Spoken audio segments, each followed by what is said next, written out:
बांग्लादेश में कहने को ही लोकतंत्र बाकी चल रहा था, बाकी चल सब कुछ डिक्टेटरशिप से ही रहा था।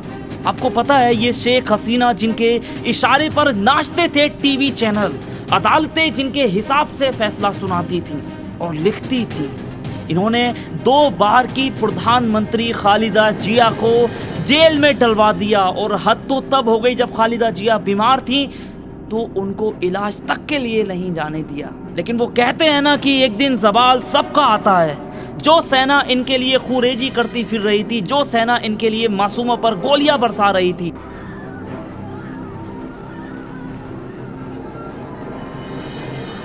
वही सेना इनसे कहती है कि 45 मिनट के अंदर अंदर देश को खाली कर दो वरना हम तुमको गिरफ्तार कर लेंगे। 45 मिनट में जो भी आपको यहाँ से उठाना है उठाइए और आप निकल जाइए, देश छोड़ दीजिए। या फिर स्टूडेंट गुस्से में तुम्हारी जान भी ले सकते हैं।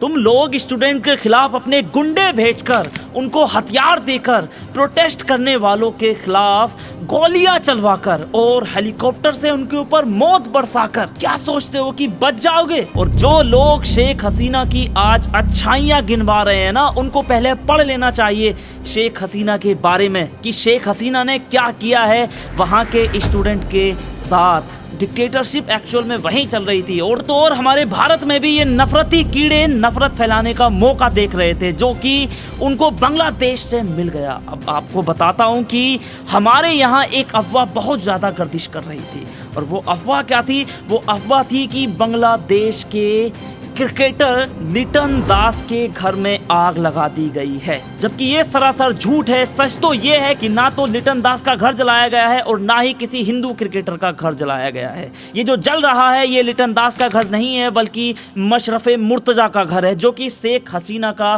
भक्त माना जाता है। पर हमारे यहाँ झूठी खबरें फैलाकर ये नफरती चिंटू देश में नफरत का माहौल पैदा करने की कोशिश कर रहे हैं। आप खुद इस वीडियो में देखिएगा कि मुस्लिम लोग घर घर जाकर वहाँ के अल्पसंख्यक की सुरक्षा का आश्वासन दे रहे हैं।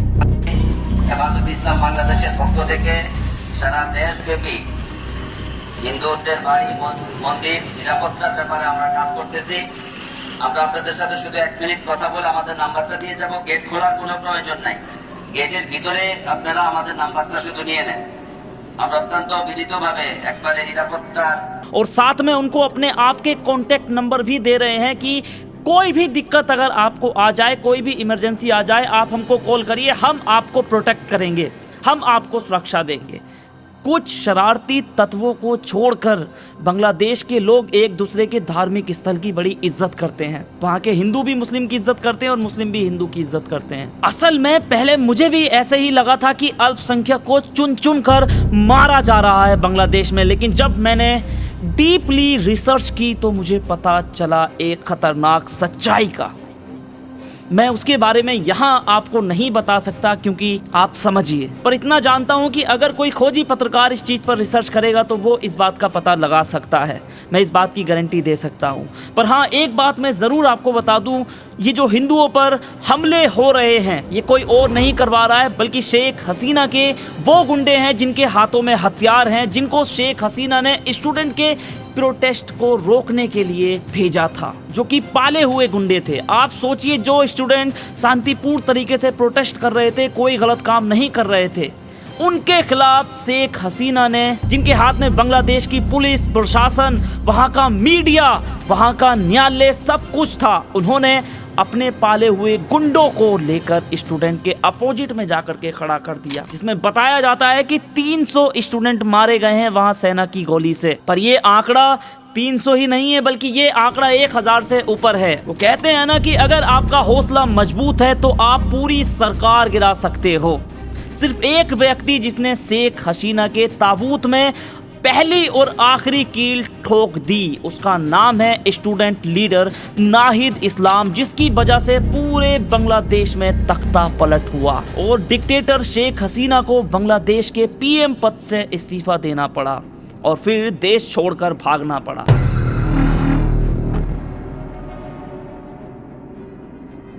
सिर्फ एक स्टूडेंट लीडर नाहिद इस्लाम, जिसकी एक अपील से देश भर के स्टूडेंट सड़कों पर आ गए और आखिर में हसीना को अपनी सत्ता से हाथ धोना पड़ गया। आपको एक बात और मैं बता दूं कि शेख हसीना के परिवार का तख्ता पलट से बहुत पुराना नाता रहा है। जब 1975 में उनके पिता बांग्लादेश के प्रधानमंत्री थे तब भी सेना ने तख्ता पलट किया था और शेख हसीना के लगभग पूरे परिवार को खत्म कर दिया था। ये भयानक साल था 1975। तब कुछ हथियारबंद लड़ाके शेख हसीना के घर पर जाते हैं और उनके घर में जो भी था, माता पिता भाई बहन, सबको बड़ी बेरहमी से काट देते हैं, मार देते हैं।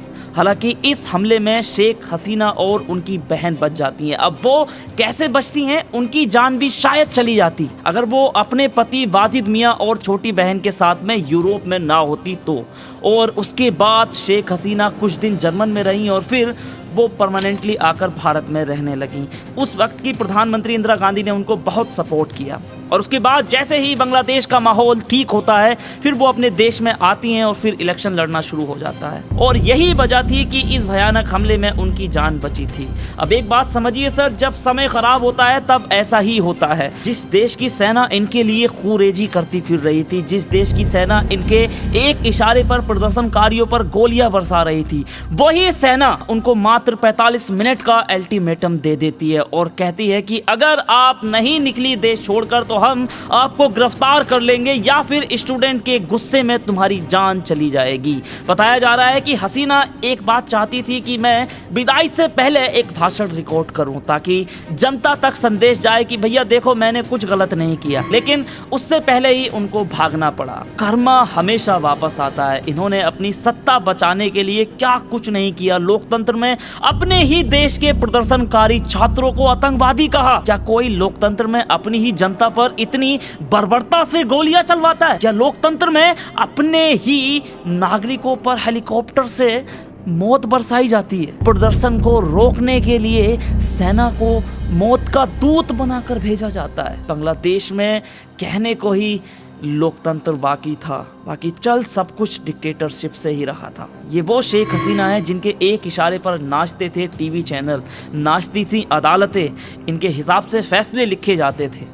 इन्होंने 2 बार की प्रधानमंत्री खालिदा जिया को जेल में डाल दिया था और उन्हें इलाज तक के लिए नहीं जाने दिया था। इन्होंने बांग्लादेश में हत्याएं और नरसंहार कराए अपनी सत्ता बचाने के लिए। प्रोटेस्ट को जबरदस्ती कुचलने की कोशिशें की और कुर्सी के खातिर इन्होंने सब कुछ किया जो इनको करना पड़ा।